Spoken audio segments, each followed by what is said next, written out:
नमस्कार, स्वागत है आपका हमारी खास पेशकश यानी भाग्यफल में। मैं हूं आपके साथ आशीष प्रमोद गोस्वामी। होलिका दहन के दिन शुभ मुहूर्त देखकर होलिका जलाई जाती है। पौराणिक मान्यताओं के अनुसार, पौराणिक कथाओं के अनुसार फागुन मास की पूर्णिमा को बुराई पर अच्छाई की जीत को याद करते हुए होलिका दहन किया जाता है।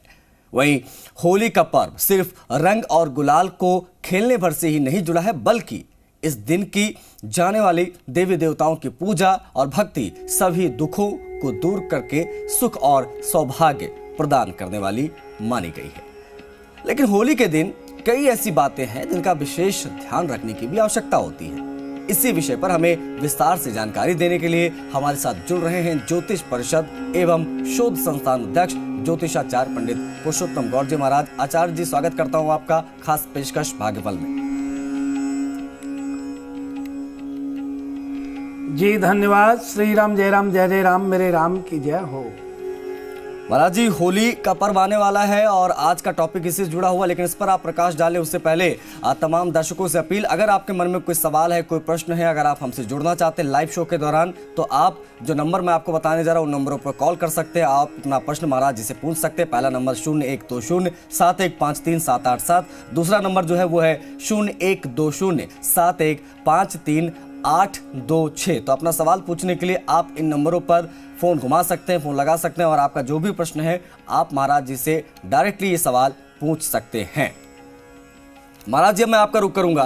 अब पौराणिक कथाओं के अनुसार फागुन मास की पूर्णिमा को बुराई पर अच्छाई की जीत को याद करते हुए होलिका दहन किया जाता है, लेकिन इसके और क्या मायने हैं? क्या सिर्फ होली रंगों का त्योहार है या इस दिन पूजा का क्या महत्व होता है? इन सभी विषयों पर मैं चाहूंगा कि आप प्रकाश डालें महाराज जी।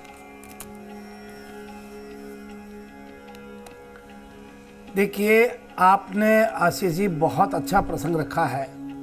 होली का पर्व है और होली के पर्व पर हमें क्या करना चाहिए, होली के दिन किस प्रकार से हमें अपना होली को एंजॉय करना चाहिए, और ये बात सही है कि होली के दिन क्या नहीं करना चाहिए और क्या करना चाहिए, ये हमारी जानकारी में होना बहुत जरूरी है।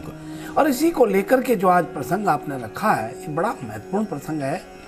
सबसे प्रथम बताना चाहेंगे कि होली के जो पर्व है, इसमें आप ये तो मान लीजिए कि बुराइयों को जला करके अच्छाइयों को आपको अपनाना है, लेकिन साथ में होली के दिन को कलर एक दूसरे को जरूर लगाना चाहिए।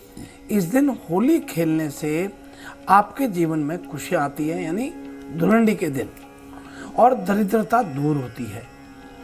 यदि आपको बाहर जाकर के होली खेलना पसंद नहीं है तो अपने घर में ही आप अपने परिवारजन के साथ, अपनी फैमिली के बड़े छोटे और नन्नों के साथ आप कला लगा करके होली खेलें, क्योंकि इससे खुशहाली आती है, इससे प्रसन्नता के साथ आपका वर्ष भर बहुत मंगल होता है। वहीं हम बात करें कि बड़ों को हमेशा ध्यान रखें, जो बड़े हैं उनके पैर के अंगूठे पर कला लगा करके उनसे आशीर्वाद लेना चाहिए और छोटों को कला लगा करके आशीर्वाद देना चाहिए।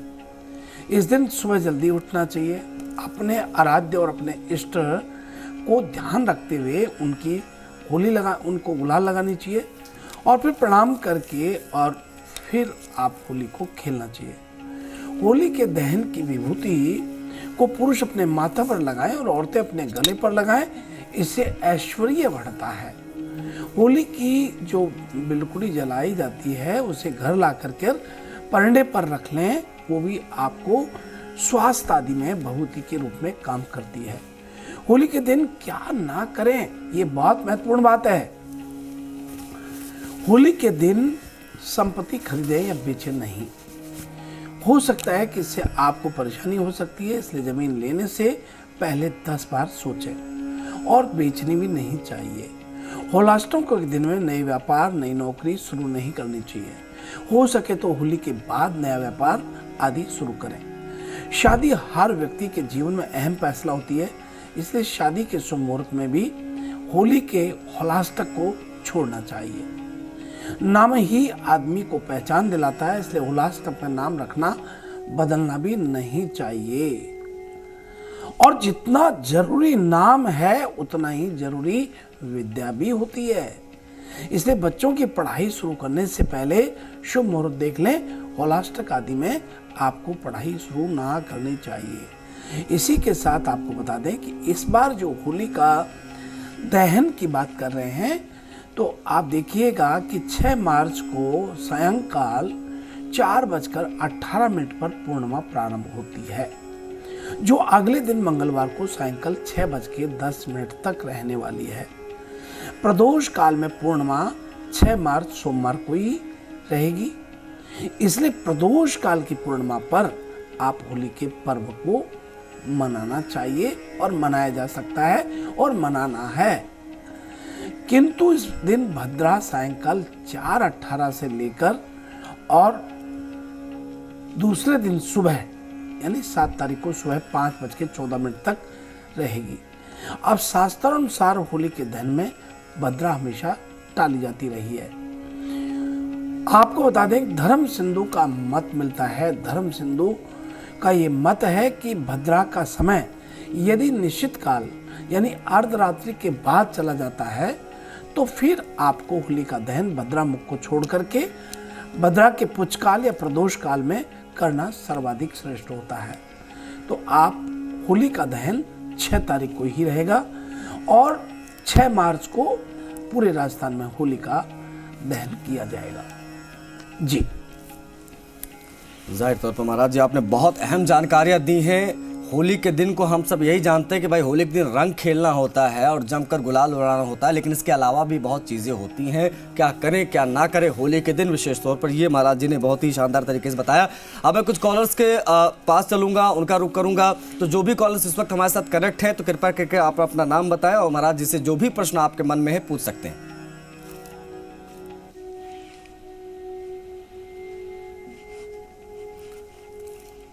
जो भी कॉलर इस वक्त हमारे साथ मौजूद है कृपया करके आप अपना प्रश्न पूछिए। जी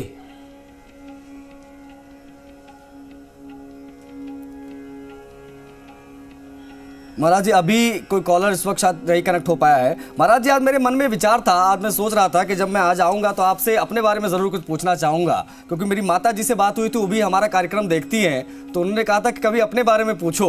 तो महाराज जी मेरा जन्म स्थान लखनऊ है और जन्म की तिथि है 21 अगस्त 1992। 21 अगस्त 1992 जन्म तिथि है। जन्म का समय है रात 12 बजे के आसपास। जन्माष्टमी का दिन था महाराज जी। और करियर से संबंधित, विवाह से संबंधित क्या योग बन रहा है मैं चाहूंगा इस पर जरूर कुछ बता दें, क्योंकि माता जी ने कहा है पूछने के लिए। देखिए ये बात सही है कि ये भी बहुत जरूरी है जी, और आपने बड़ा अच्छा किया कि हम दुनिया को बता रहे हैं, तो क्यों नहीं हम हमारा अपना देखें। बिल्कुल। और देखना भी चाहिए। मुझे ये बहुत अच्छा लगा है। आपको सबसे प्रथम तो हम बधाई देंगे और बताते हैं आपको कि आप 2 भाई हैं जी। आपका मकान पूर्व दिशा में रहना चाहिए जी। आपका यहाँ जो प्रश्न हम देख पा रहे हैं, आपने वृषभ लग्न में जन्म लिया है। बृहस्पति की महादशा है, शनि का अंतर है और मंगल का प्रतंत्र है। बृहस्पति आपका चतुर्थ भाव में सूर्य के साथ बैठा हुआ है। अष्टम और एकादश भाव का स्वामी हो रहा है। चतुर्थ भाव में स्थित होने से आप बहुत बुद्धिमान, बहुत चतुर विद्यार्थी के रूप में रहे हैं और बहुत ही संस्कारित हैं, इसमें तो कोई संदेह ही नहीं है, क्योंकि ये तो हम देख ही रहे हैं और सब हमारे दर्शक भी जानते हैं कि आप बहुत ही आदर्श और संस्कारों को लेकर के अपने जीवन को जीते रहे हैं और जीते रहेंगे। लेकिन आपको ये बता दें कि बृहस्पति की महादशा ये आपका गोल्डन पीरियड है। आपकी शादी की यदि बात करें, चूंकि आपको इस समय बहुत उतावली रही होगी कि शादी कब होगी, और ये बात सही है कि शादी एक उम्र के बाद एक बहुत दिमाग में रहता है जी। लेकिन आपका शुक्र जो है पंचम भाव में नीच राशि में बैठा हुआ है और कन्या राशि आपकी जन्म तिथि से बनता है। आपकी शादी 2023 में अप्रैल के बाद तय होती है और इसके बाद आपको बता दें कि ये शादी 2023 में नवंबर-दिसंबर में आपको संभव होती है। अब आप हमें शादी में जरूर बुलाना, क्योंकि आपकी हम डेट डिसाइड कर दी है जी महाराज। हमारे पहले भी एक बच्ची थी जो सुकृति नाम की, उनको कहा था हमने कि आपका फरवरी में शादी होगा और उनका फरवरी में शादी हो चुका है। अपने चैनल में ही थी सुकृति नाम की। तो ये जन्म पत्री में जो ग्रह हैं वो अपने आप स्वतः सारी व्यवस्था को बनाते हैं और आपको एडवांस में हम अग्रिम बधाई और शुभ आशीर्वाद करते हैं। चलिए, बहुत आभार आपका महाराज जी, आपने ये अहम जानकारियाँ दी। और विशेष तौर पर क्योंकि हमारी माता जी ये कार्यक्रम देखती हैं, विशेष तौर पर सुबह उठकर भाग्यफल ज़रूर देखती हैं और जो कॉलर्स हमारे साथ कनेक्ट होते हैं उनको बहुत ध्यान से सुनती हैं। तो उनके मन में ये था कि सबके बारे में पूछते हो, अपने बारे में भी पंडित जी से पूछो, क्योंकि तुम्हारे बारे में हमको देखना है, जानना है। तो मुझे लगता है कि आज उन्होंने देखा होगा, शो को देख भी रही होंगी। तो बहुत आभार, बहुत साधुवाद आपका इसके लिए। महाराज जी, आज का जो हमारा प्रसंग है, आज का जो हमारा विषय जिस पर हम लोग बातचीत कर रहे हैं, उससे जुड़ा मेरा एक सवाल था। क्योंकि जब तक कॉलर्स हमारे पास कनेक्ट होते हैं, मैं चाहूँगा इस पर भी हम थोड़ी बातचीत कर लें, क्योंकि हम देखते हैं कि आजकल जो त्यौहार होते हैं, त्योहारों पर जो पर्व है भाई होली खेलने का, तो उस दिन हम होली खेलते हैं, लेकिन उस दिन हम देखते हैं कि कई लोग जो है शराब इत्यादि का सेवन करते हैं। नॉनवेज खाना उस दिन बहुत ज़्यादा, इसको लेकर लोग कह सकते हैं कि खुलकर मौका ढूंढते हैं कि भाई इस दिन तो विशेष तौर पर इन चीज़ों का आयोजन होना चाहिए। भांग पीते हैं, बहुत ज़्यादा हादसे होते हैं। इन चीज़ों को किस तरीके से कंट्रोल किया जा सकता है, किस तरीके से रोका जा सकता है, और आखिर ये करना कितना ज़्यादा नुकसानदायक होता है लोगों के लिए, मैं चाहूँगा इस पर भी आप अपील कर दें, क्योंकि होली बहुत नज़दीक है। महाराज जी, देखिए, आपने बहुत ही अच्छी बात रखी है और ये बात सही है कि शराब पीना बिल्कुल नहीं चाहिए, लेकिन लोग ओकेजन देखते हैं और पीने वाले को तो कभी बर्थडे पार्टी, कभी कोई त्योहार, कभी होली, कभी दशहरा, कभी देवी का प्रसाद, यानी कोई भी वो बहाना बना करके और पीने की बात करते हैं। पर यहाँ बहुत स्पष्ट बात है कि हमेशा शराब नहीं पीने की मैं सलाह देता हूँ, क्योंकि जो शराब पीते हैं उसके दुष्प्रभाव बहुत होते हैं। और ख़ास तौर पर ध्यान रखें कि त्योहार के दिन पीने से आपकी छवि खत्म होती है, आपके रिश्तेदार आए हुए होते हैं, उनके सामने आप पी करके इधर उधर आपका बात करने लगते हैं और दिमाग इधर उधर घूमने लगता है। इसके परिणाम मैंने बहुत बुरे देखे हैं, ये बिल्कुल ठीक नहीं है। इससे देवी देवता भी नाराज होते हैं। जिस दिन आपको देवी देवताओं को प्रसन्न करने का और बिल्कुल शुद्ध और पवित्र रहने का दिन होता है, उसमें लोग शराब क्यों पीते हैं? ये बहुत गंदी बात है, ये नहीं पीना चाहिए, क्योंकि ऐसा कहा गया है कि भगवान बहुत नाराज होते हैं, देवी देवता नाराज होते हैं। कई लोगों को देखा है कि भांग घोट करके पीते हैं और भक्ति भाव के रूप में, भगवान शिव के आशीर्वाद के रूप में जी, वो पेय पदार्थ जो भांग है उसको उनको अर्पण करने के बाद फिर उनका सेवन करते हैं, जो कि पारंपरिक ड्रिंक के साथ में लोग मानते हैं कि होली मनाना चाहिए। ये बिल्कुल गलत है। कदापि कहीं नहीं लिखा हुआ है कि भगवान शिव को आप भांग पिला करके होली खेलें या भांग पिए, क्योंकि कई बार भांग पीने से लोग पागल भी हो जाते हैं और फिर वो पागल जैसी हरकतें करने लगते हैं और आप मजाक के पात्र बन जाते हैं। ऐसे में ये भी कहा जा सकता है कि ऐसे जातकों की बड़ी तोहिन होती है और उनके बृहस्पति देव उनसे नाराज होते हैं और उनके घर से लक्ष्मी चली जाती है। इसलिए कभी भी आपको ऐसा नहीं करना चाहिए। खास तौर पर आप देखिए, खाली पेट शराब पीना बहुत गलत है और आप खाली पेट शराब पी लेते हैं, खाली पेट भांग पी लेते हैं। मैं तो कहता हूँ खाना खाने के बाद पीना तो और भी गलत बात है। नहीं महाराज जी, एक चीज मैंने और देखी है कि ये जो अभी आपने भांग वाली बात की जी, इस पर महाराज जी एक न्यू नॉर्मल सा बनता जा रहा। भोले का प्रसाद बोलकर कह देते हैं कि भोले का प्रसाद है और इसलिए भांग पियो। और महाशिवरात्रि के दिन भी हम देखते हैं बड़े पैमाने पर ऐसे जो है असामाजिक लोग नजर आते हैं जो इस तरीके की बातें करके भांग पीते भी हैं, पिलाते भी हैं, घोटते भी हैं और होली आ रही उस दिन तो करते ही करते हैं। महाराज जी, कुछ कॉलर्स हमारे साथ कनेक्ट हो गए हैं। मैं चाहूंगा कि अंतिम समय है तो कुछ कॉलर्स लेने का, तो जो भी आपके मन में प्रश्न है फटाफट पूछ लीजिए महाराज जी से।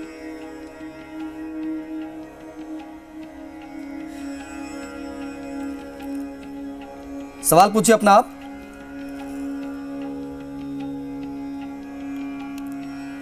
शायद कुछ टेक्निकल एरर आ रहा महाराज जी। हम लोग राशियों की बात कर लेंगे अब, क्योंकि जाहिर तौर पर समय हो गया है। तो अब मैं चाहूंगा कि आज की राशियां किसकी क्या कह रही हैं, उस पर आप जरा प्रकाश डाल दें महाराज जी प्लीज। देखिए, ये बात सही है कि हमारे दर्शकों को राशिफल जानने का बहुत ही उत्साहपूर्ण जो है एक इंतजार रहता है। और ये बात बिल्कुल सही है कि क्या करना चाहिए और क्या नहीं करें, ऐसा राशिफल को देख करके हमारे दर्शक निर्णय करते हैं जी। और मैं सभी को ये कहना चाहूँगा कि जो राशिफल का हम यहाँ विश्लेषण करते हैं, पूर्णतः इसको मैं एक एक ग्रहों को देखता हूँ, समझता हूँ, डिग्री पर देखता हूँ और उसके बाद मैं स्वयं अपने तौर पर बना के और आपके समक्ष रखते हैं। आप देखिएगा जो राशिफल हम बताते हैं निश्चित रूप से आपके साथ जैसा हम कहते हैं वो घटित होता है और वही कारण है कि आज आप हमसे इतना प्यार देते हैं और जुड़ते हैं और लाखों की संख्या में राशिफल को देखते हैं। आप प्रथम बात कर रहे हैं मेष राशि वाले जातकों के लिए। आइए, मेष राशि के लोगों को आज दिन की शुरुआत थोड़ी खट्टी मीठी रह सकती है, लेकिन शाम के होते होते सब ठीक होने की स्थिति बनती है। अपने साथी के साथ कहीं बाहर जाने का आज आप प्लान कर सकते हैं।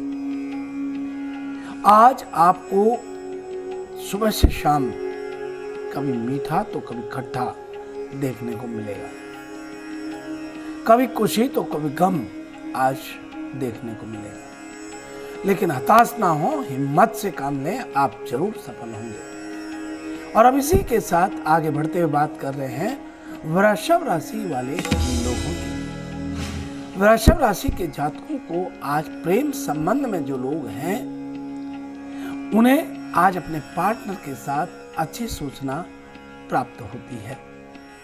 शायद आपकी उनसे भेंट भी हो सकती है जिससे आपका मन बहुत आनंदित रहने वाला है।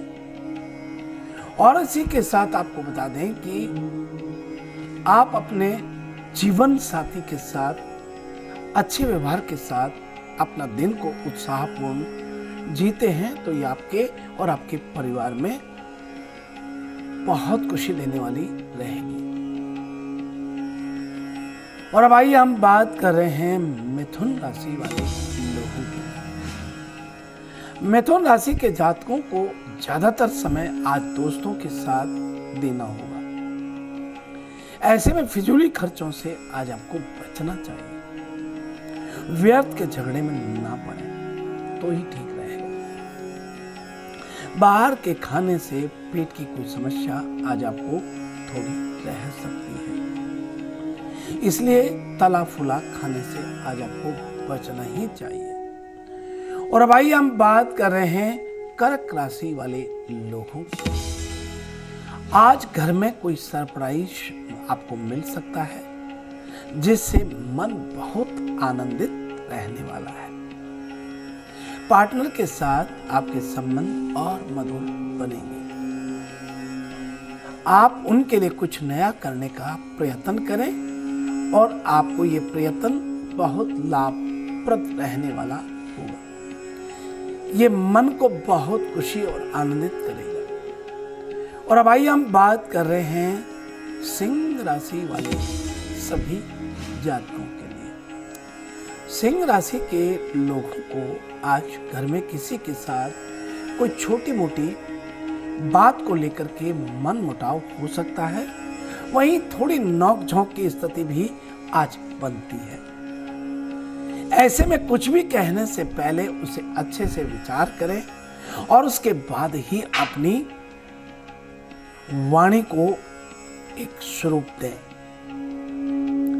अंग्रेजी में कहते हैं थिंक बिफोर यू स्पीक, यानी बोलने से पहले सोचें कि आपको क्या बोलना है। और अब आइए हम बात कर रहे हैं कन्या राशि वाले लोगों के लिए। कन्या राशि के सभी जातकों को आज अपने भाई बहन का पूरा सहयोग व मान व सम्मान प्राप्त होगा और वह आपके काम में हाथ भी बटाने का कोशिश करेंगे। घर में मेहमानों का आज आना जाना हो सकता है, लेकिन किसी बात को लेकर के चिंता आपको बहुत अंदर ही अंदर सताती रहेगी। और अब आइए हम बात कर रहे हैं तुला राशि वाले सभी जातक। तुला राशि के जातकों को पार्टनर के साथ कहीं आसपास घूमने जाने का प्लान हो सकता है। दोस्तों का भरपूर साथ आज आपको मिलेगा और आपकी सहायता भी वो करना चाहेंगे और करेंगे। पिता के साथ रिश्तों में मजबूती देखने को आज आपको मिलेगी। और अब आइए हम बात कर रहे हैं वृश्चिक राशि वाले सभी जातकों के लिए। परिवार के साथ कहीं बाहर जाकर के आज आप प्रोग्राम कोई कर सकते हैं। मां के स्वास्थ्य को लेकर के आज थोड़ा चिंतित होंगे क्योंकि उनकी तबीयत आज खराब हो सकती है। व्यापार में उन्नति संभव होती है। वहीं आप कोई नए कारोबार को शुरू देते हैं। आज आपको चिंतन कर मनन कर निर्णय करना चाहिए और उसके बाद कार्यों को क्रियान्वित करते हैं तो ये आपके और आपके परिवार व आपके भविष्य के लिए बहुत उज्जवल रहने वाली है। और अब आइए हम बात कर रहे हैं धनु राशि वाले लोगों के लिए। धनु राशि के जातकों को आज ऑफिस के लोगों से किसी बात को लेकर के थोड़ी कहा सुनी रह सकती है। आज ऑफिस के पॉलिटिक्स का शिकार भी आज आप बन सकते हैं। इसलिए आज के दिन संयम व धैर्य से काम लेंगे तो बहुत बेहतर रहेगा। और अब बात कर रहे हैं मकर राशि वाले सभी लोगों। आज किसी पुराने दोस्त से आपकी भेंट हो सकती है जिससे मन ज्यादा खुश हो सकता है। किसी ऐसी जगह जाने का प्लान बन सकता है जहां पहले कभी नहीं गए हैं। और अब आइए हम बात कर रहे हैं कुंभ राशि वाले लोगों की। कुछ दिनों से चली आ रही बीमारी से आज आपको आराम मिलेगा। आज के दिन आप पहले से ज्यादा तरोताजा महसूस करेंगे। किसी से गिफ्ट आदि आज आपको प्राप्त हो सकती है। आज अपने दोस्तों के साथ आप मिलन बना करके, प्रेम बना करके, स्नेह से आगे बढ़ते हैं तो आपके लिए बहुत अच्छा रहेगा। और अब बात कर रहे हैं मीन राशि वाले लोगों की। आज मीन राशि के जातकों को कहीं बिजनेस से बहुत अच्छा लाभ होगा और बिजनेस में अच्छी डील आपकी हो सकती है। लेकिन प्रतिद्वंदियों से चुनौती भी आज आपको मिलेगी। ऐसे में आप अपनी ओर से पूरी मेहनत करें और मन को साफ रखें तो ही आपका दिन बहुत अच्छा रहने वाला है। इस प्रकार से यह है आज का हमारा अपना राशि फल। महाराज जी बहुत आभार, बहुत साधुवाद आपका। आप भाग्यफल में जुड़े, आपने सभी विषयों पर प्रकाश डाला और राशियों पर भी आपने अपने विचार रखे। बहुत आभार, बहुत साधुवाद। सभी दर्शकों को बहुत सुप्रभात, शुभाशीष। जय श्री राम, मेरे राम की जय हो। तो इसी के साथ भाग्यफल में आज के लिए बस इतना है। हमें इजाजत दीजिए। नमस्कार।